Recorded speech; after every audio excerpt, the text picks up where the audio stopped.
I'm Niki Mulder. I work at the Native Women's Shelter. I'm the new program coordinator. I'm originally from Vancouver, BC. I am from the Nisga'a Nation. I didn't actually grow up there. I spent a lot of summers there. I work primarily in the arts. I have always initiated and facilitated programming within women's shelters and libraries, so public institutions that are kind of that don't necessarily offer arts programming, and so I guess my intent is just to provide a service that wouldn't necessarily be provided for people that come into the facilities. I have a master's degree in fine arts.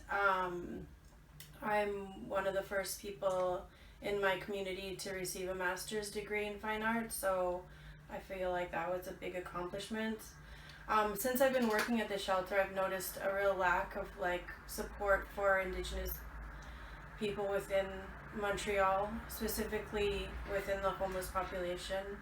I know that there's a push to get the health center happening, and it would be great to see it because I've personally done accompaniments with women who aren't necessarily thrilled to go into the hospital system. I feel like it's very important to have proper representation within that realm, and by having a healthcare center, we'd be able to provide that service for people.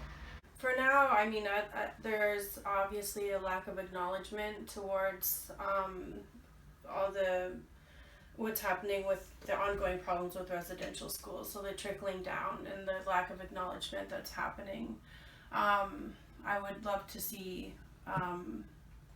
there be some kind of person put in charge of those particular problems, or just even it being addressed. The fact that there was a federal election and nothing was actually even addressed in that kind of situation is not good.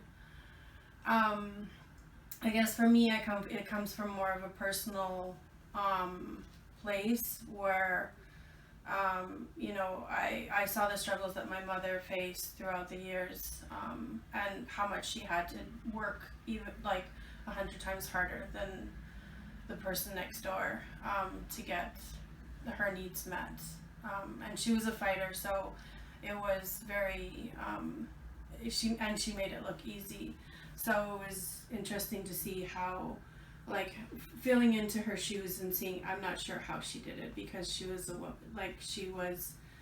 she was directly impacted by residential schools.